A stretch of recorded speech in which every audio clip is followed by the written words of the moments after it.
Misalnya seseorang bertobat. Dulu umatnya Nabi Musa ada yang menyembah anak sapi, ijel itu. Harus tobat. Itu tobatnya ekstrim betul. Kalau tobat sekarang kan cukup istighfar sama istighosah. Kalau dulu enggak, liyak tulal bari umingkum al mujrima, yang terbebas dari dosa menyembah anak sapi, membunuh yang terlibat atau pernah menyembah anak sapi. Makanya ayatnya apa? Fatubu ila bari'ikum faqtulu anfusakum.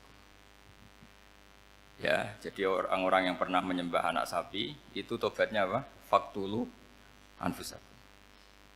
Sebab itu semua ulama berkewajiban menerangkan nasa mansuh. Sampai Sayyidina Ali suatu saat ada mubalek atau ustadz itu ngajar di masjid, ditanya, kamu tahu nasa mansuh enggak? Enggak tahu. Terus kata Sayyidina Ali, berhenti jadi mubalek, lisensinya dicopot. Dicopot, kemudian halakta wa ahlakta, kamu rusak juga merusak. Kenapa demikian? Logikanya begini, semua nabi itu kan panutan. Saya ulang lagi ya, semua nabi itu panutan. Tapi kalau kamu tidak tahu nasaman, so jangan-jangan kamu ikut nabi sebelum kamu, yang nasahnya itu syariatnya sudah apa?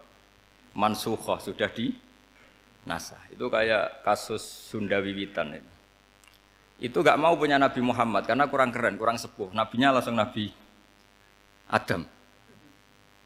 Resikonya adalah beberapa aliran sesat itu, aliran yang kurang benar itu, zaman Nabi Adam kawinan otomatis sama saudaranya. Lalu masa sekarang kita membolehkan kawin sama apa? Kalau sama Nabi Adam mau tidak mau. Karena yang cowoknya ya bin Adam, putrinya binti. Lalu Allah bikin satu sunnah yang suami istri itu harus beda, yaitu satu kandungan itu melahirkan satu pasang. Dan mulai dulu memang pasangannya orang jelek itu orang cantik. Makanya agak sial itu yang perempuan-perempuan itu. Memang mulai dulu gitu, kalau cantik itu kesunatannya dapat jelek. Nanti sama-sama masuk surga, karena yang cowoknya ibadahnya syukur, yang ceweknya sabar, itu nanti sama-sama. Nah kebetulan si Qabil itu ganteng sekali Qabil. Berpasangan dengan Labuda itu jelek gembrot, pokoknya tidak cantik. Enggak lah, kebalik. Qabil itu berpasangan sama Iklimah, jadi Qabil ganteng, punya adik kandung namanya Iklimah itu cantik sekali. Yang Habil itu rapati apa? Berarti yang Habil apa?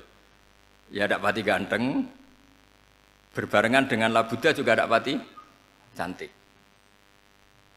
Nah karena tadi ya berarti Qabil bareng siapa? Iklimah, Habil, Labuda. Maka untuk kawin ini nggak boleh satu kandungan. Jadi dulu karena nggak ada perbedaan ibu bapak, mau tidak mau beda, yang penting beda. Yaitu akhirnya apa? Qabil dapat Labuda, yang Habil dapat Iklimah karena beda kandungan. Itu sudah cukup.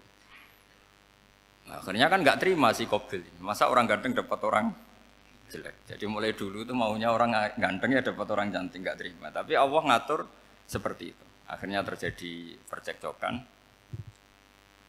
Nah, dulu itu semuanya itu religius, sehingga ukuran percekcokannya masih religi, yaitu ya gini saja, kita ngadakan kurban, yang diterima itu ya menang. Ya ternyata dalam kompetisi itu yang menang siapa? Habil. Akhirnya Habil jadi menikahi siapa? Iklimah. Kalau sekarang kompetisinya kan siapa paling kaya ya menang. Lebih gampang. Nah kemudian bayangkan misalnya, ya saya ini menerangkan nasa mansuh. Kita semua sering ngomong, sering berkoar-koar, sering menyarankan atau mewajibkan para nabi itu panutan dalam semua perilakunya. Ternyata ada beberapa perilaku yang sudah dinasakh atau dihapus ketentuannya oleh syariatnya Rasulullah Shallallahu Alaihi Wasallam. Maka mengenali nasakh mansuh itu keharusan dalam ulumul Quran. Ya, makanya Allah mengatakan apa? Manansakh min ayatin aw nunsiha pasti na'ti bi khairim minha aw misli. Jadi saya nerangkan nasakh mansuh itu dua sesi. Satu sesi antar nabi, dua di internal syariatnya apa? Sekali saja hari ini tok, sudah setelah itu anggap pinter sudah. Kalau Sudah, jangan tanya lagi.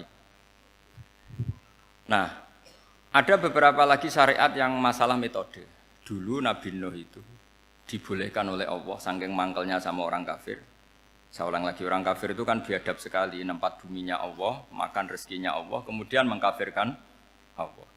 Pikirannya Nabi Nuh, orang biadab gini nggak layak hidup, itu pikirannya Nabi Nuh. Kalau dia pakai militer, tidak punya militer, ya pakai langit akhirnya. Pakai kekuatan langit, beliau berdoa, Rabbi la tadzar alal ardi minal kafirina dayyar. Innaka intadzarhum yudillu ibadaka wa la yalidu illa fajirong kafar. Ya Allah, mereka ini orang-orang kafir, padahal pakai bumi engkau, pakai rezeki engkau, matikan semua saja. Jangan sisakan satu pun. Karena kalau masih sisa, nanti anak turunnya ya gitu. Gennya gendo ya pasti melahirkan gendo. Gen, wa la yalidu illa fajirong kafar. Kalau kamu sisakan pasti melahirkan generasi gendo lagi, kafir lagi. Dituruti sama Allah. Kecuali orang 80 yang ikut Nabi Nuh. Nah, orang 80 yang ikut Nabi Nuh ini selamat karena iman. Maka generasi yang sekarang ini termasuk saya semua ini semuanya turunan orang iman. Maka kita ini punya dua status. Satu, Allah kadang manggil kita ya Bani Adam karena faktanya kita turunan Nabi apa? Adam. Panggilan kedua adalah dzurriyyataman hamalna Ma'nuh, orang-orang sekarang itu pasti turunan orang yang ikut perahunya Nabi Nuh. Jadi nasab kita ini sudah steril, sudah tidak ada nasab lewat kafir karena yang kafir sudah habis. Semua orang sekarang itu turunan Nabi Nuh, yaitu disebut apa? Dzurriyyataman hamalna Ma'nuh. Yaitu sekitar orang 80. Nah, oleh Allah Subhanahu wa taala syariat seperti ini pernah dituruti, yaitu akhirnya mereka mati semua kecuali orang 80 yang mukmin. Tapi uniknya Allah apa? Era Rasulullah SAW, Nabi kita Nabi Muhammad itu diutus rahmatan lil alamin. Ketika Nabi didustakan, diusir, disakiti, malaikat gunung, beberapa malaikat yang ahli adab spesial eksekutor lah kira-kira gitu. Muhammad, kamu bilang saja ke saya, kalau kamu ingin orang-orang Mekah bujal CS, saya hancurkan. Tapi apa kata Nabi? Saya berharap kalau mereka belum iman, anak cucunya iman. Karena bagaimanapun sperma ya atau calon bayi atau calon keturunan itu kan ada fi aslabir rijal atau fi zuhurir rijal. Jadi kalau dalam ilmu agama itu gen manusia itu disimpan di apa zuhurir rijal apa di punggung lelaki. Nanti dipindah ke arhamin nisa. Logikanya gini. Ini dengerin ya, logikanya gini, misalnya Abu Jahal itu di situ ada orang namanya Ikrimah, itu anaknya Abu Jahal, itu orang mukmin, akhirnya ya jadi orang alim. Abu Lahab itu di rahimnya, di apa punggungnya ada perempuan namanya Darroh, akhirnya juga orang apa? Mukminah. Saya berikan contoh. Khalid bin Walid itu anaknya Walid. Walid itu musuh besarnya Rasulullah, tapi di punggungnya ada orang bernama Khalid. Ini dengerin. Nah di punggung ini kira-kira Allah sudah tahu apa belum? Jawabannya sudah tahu.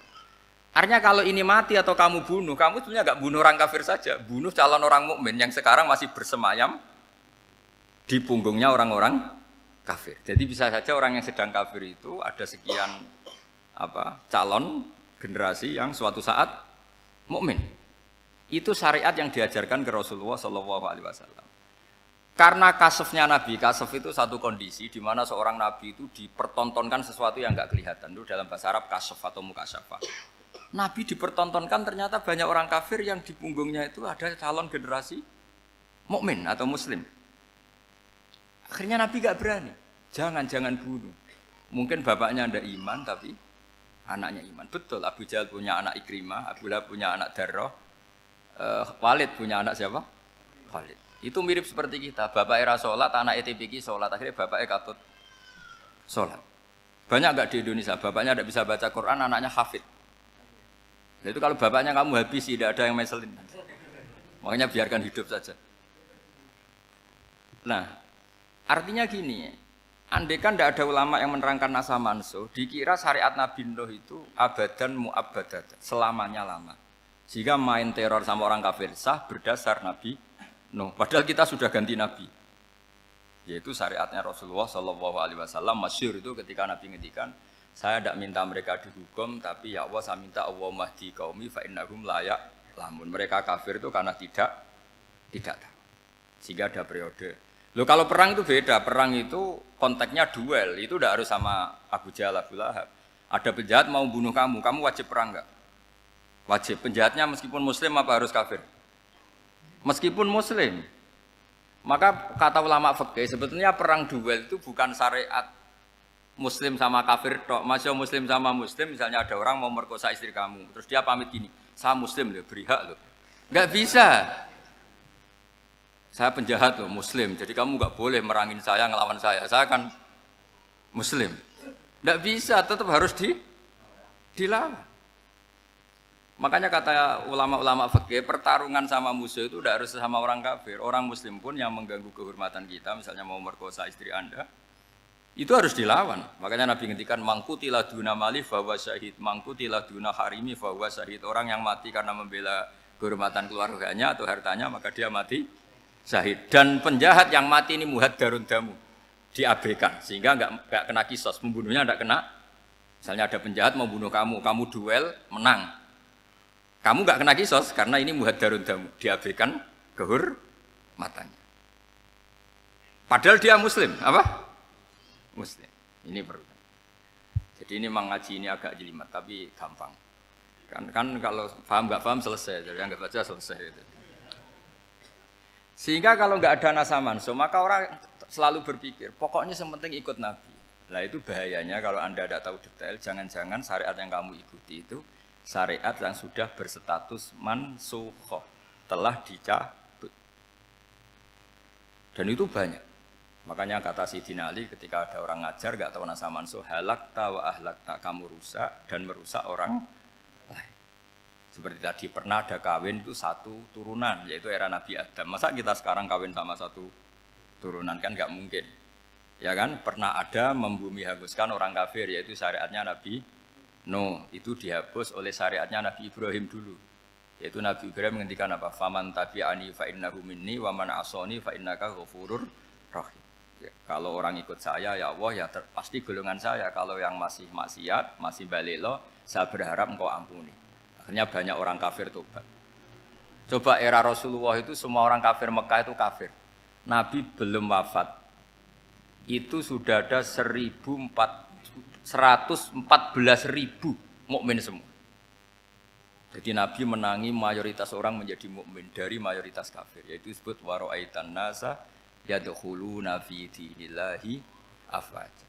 Andai kan Nabi Muhammad pakai syariatnya Nabi Nuh, bisa enggak ngislamkan orang sebanyak itu? Enggak bisa kan? Maka ini penting mengenali nasah mansuh. Jadi periode cara wong Jawa maksud no tuntas. Robila tadar itu, pasot tuntas itu, menghabisi itu habis di periode Nabi siapa? No, syariat itu sudah enggak dipakai lagi. Yang dipakai apa? Faman tabi'ani fa innahu minni wa man asani fa innaka ghafurur rahim. Lah Nabi Muhammad ini nabi yang kena khitab anit tabi' millata Ibrahim hanifah. Jadi masternya Nabi Muhammad itu mentornya Nabi Ibrahim. Sehingga syariatnya ya faman tabi'ani fa innahu minni wa man asani fa innaka ghafurur rahim. Tidak syariat Rabbila tadzar alal ardi minal kafirina daya.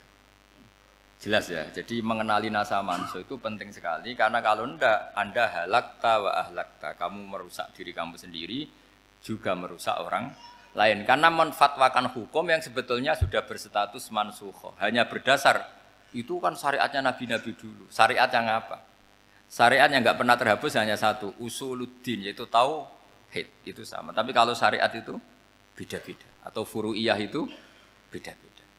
Yaitu tadi saya beri contoh era Nabi dulu kalau ada pakaian najis dipotong, dibuang. Era Nabi Muhammad dicuci. Orang kafir dihabisi oleh langit.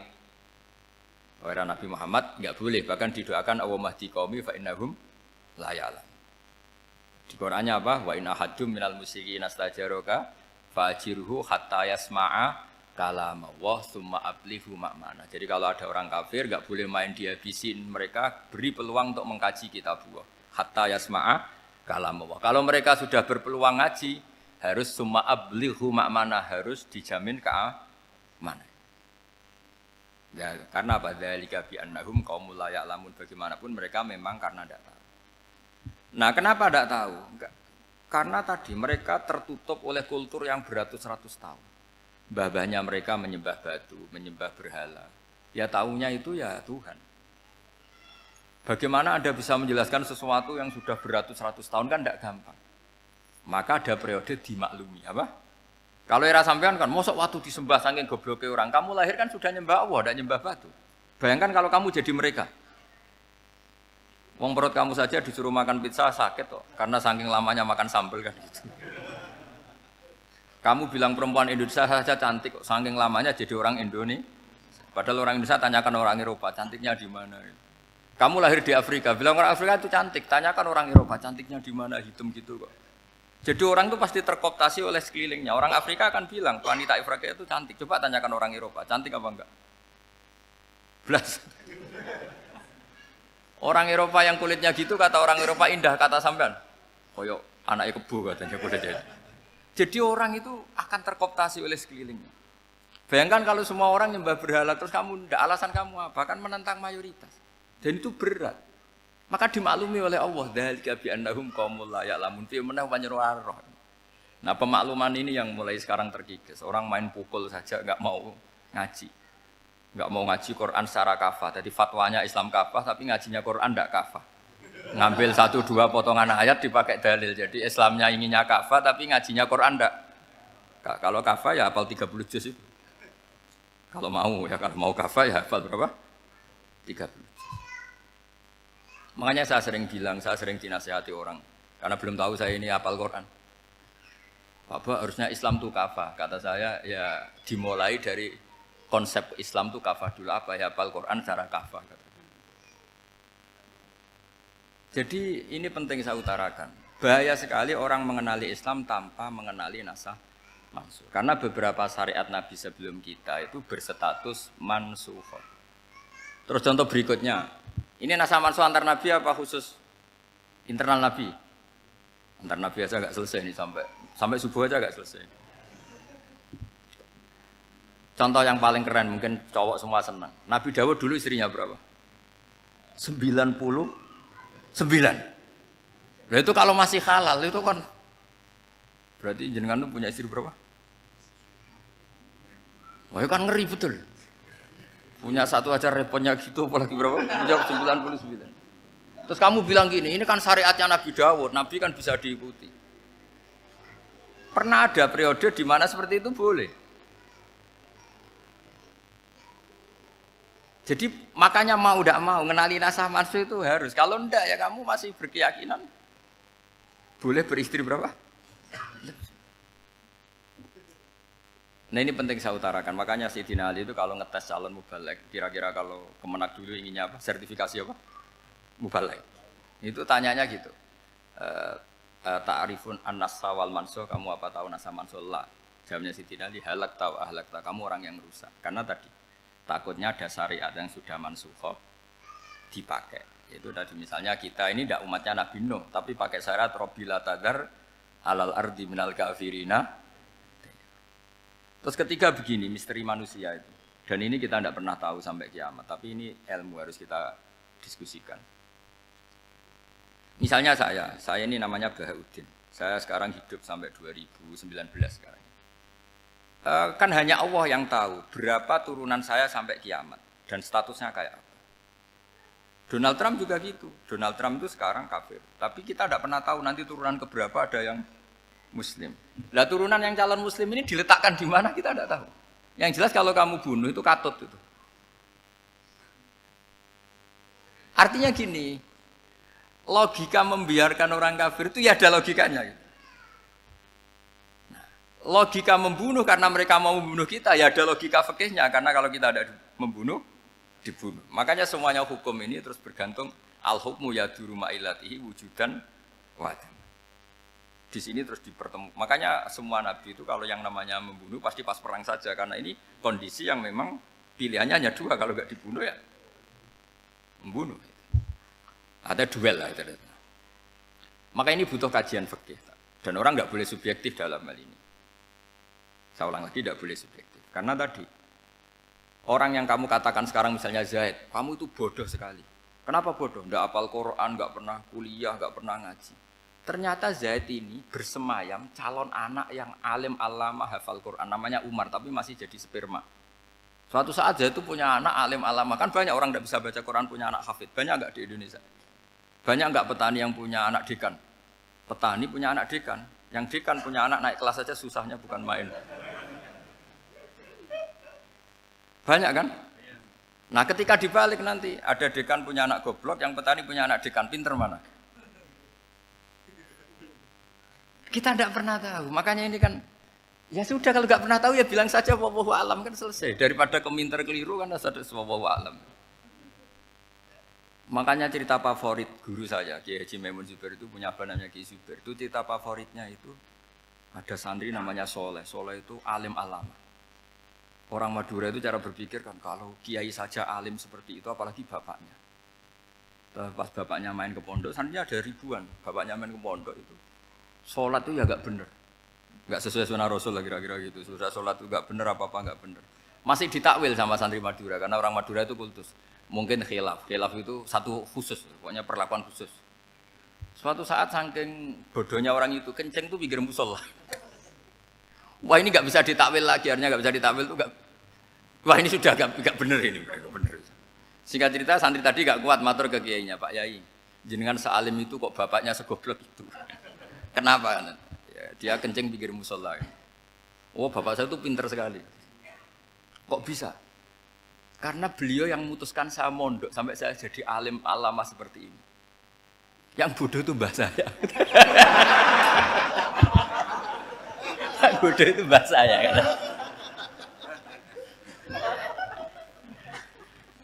Artinya gini, sekarang misalnya Anda dekan atau Anda rektor atau Anda profesor atau Anda kiai top mubalek kondang. Anda mubalek kondang terus punya anak, gobloknya bukan main atau apalagi anaknya ketangkep KPK. Yang satu anaknya orang bodoh jadi dekan. Kalau kompetisi ini pinter mana coba? Ada ahli metodologi tapi anaknya itu terlibat narkoba. Yang ini petani utun. Anaknya dekan, kira-kira kalau dikompetisikan pinter mana? Anaknya pinter petani tadi gitu. Yang ketika petani kamu vonis bodoh gitu. Tapi siapa tahu kalau ini menyimpan calon. Paham ya? Kita tidak pernah tahu. Makanya Quran selalu ngajari dalam ilmu sosial itu wa in adri la'allahu fitnatul lakum wa mata'un ila. Dalam ilmu sosial itu kita harus jawab tidak tahu. Karena mobil. Makanya saya tadi pagi ngaji di direktorat saya bilang, saya pernah diprotes orang, Gus kamu udah jelas, 01 apa 02. Ya saya jawab, manusia itu makhluk yang paling gak jelas. Gitu. Sekarang soleh suatu saat bisa saja gak soleh. Yang sedang gak soleh suatu saat soleh. Sesuatu yang mungkin rubah kok kamu fanatik itu gimana? Nalarnya itu gimana? Coba kita tahu dulu, Wahsy itu pembunuh Hamzah, akhirnya mati mukmin ya enggak? Padahal orang yang sangat dibenci Rasulullah karena membunuh Sayyid siapa? Hamzah. Sa'labah yang tukang itikaf di masjid akhirnya su'ul khatimah. Kita tidak pernah tahu. Nah kalau nggak pernah tahu ya tidak usah terlalu fanatik biasa saja. Kayak jenengan seneng saya itu ya saya tidak tahu sampai kapan ya tidak tahu. Saya seneng sampean sampai kapan ya tidak tahu. Kayak suami istri itu. Pas nikah harmonis bulan madu sampai kapan bertanya. Yang jelas paling awet itu pasangan jelek itu pasti nggak awet. Makanya jadi guyonan tuh. Pasangan itu jangan baik-baik gak awet, kalau jelek itu awet. Ternyata maksudnya cantik sama ganteng. Itu suatu saat pasti jadi jelek. Yang jelek sama jelek pasti jelek terus. Makanya jadi guyonan. Kalau pasangan jelek itu awet katanya. Tapi kalau pasangan baik, ternyata baik wajahnya itu pasti gak awet. Suatu saat pasti jelek. Tapi yang jelek awet. Karena mulai dulu ya jelek sampai itu. Awet jeleknya maksudnya bukan. Ya jelas ya, jadi saya mohon sekali ini ilmu. Sampai ndak urusan, ini bukan urusan cocok ndak cocok, tapi ilmu. Ilmu harus kita dengar bahwa syariatnya para nabi itu yang sifatnya furu'iyah, tidak usuliyah, tidak tauhid itu potensi rubah. Sehingga mengkaji nasab manusia itu satu keharusan seorang ulama. Makanya setiap ada syariat nabi, hal hadis syariah mu'abbadah amla, mansukhoh amla. Karena potensi itu tinggi. Kita tahu dulu semua nabi sholat menghadap apa? Baitul Maqdis. Era Rasulullah dipindah ke Ka'bah. Tapi kalau kamu katakan total Baitul Maqdis ya tidak juga. Nabi Ibrahim mulai dulu madhabnya ke Ka'bah. Tapi kalau Nabi Musa ke Baitul Maqdis. Terus kamu bilang ini 0102 ya ada memang syariat jadi sesuatu yang furu'iyah. Nah, kenapa ini furu'iyah? Jawabannya sederhana. Ketika seseorang menghadap Ka'bah itu menghadap batu apa menghadap Allah? Allah. Ketika menghadap Baitul Maqdis hakikatnya menghadap Allah apa menghadap Baitul Maqdis?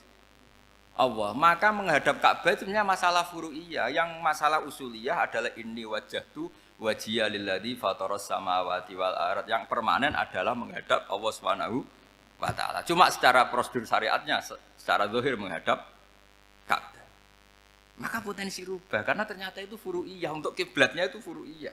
Yang permanen adalah menghadap ke Allah Subhanahu wa ta'ala. Ini pentingnya. Jadi terus sekarang masih antar nabi apa di internal nabi? Ini sudah mau selesai waktunya, sudah habis ini. Internal. Ini sudah selesai, ini sudah pas ini. Mohon maaf ya. Wah.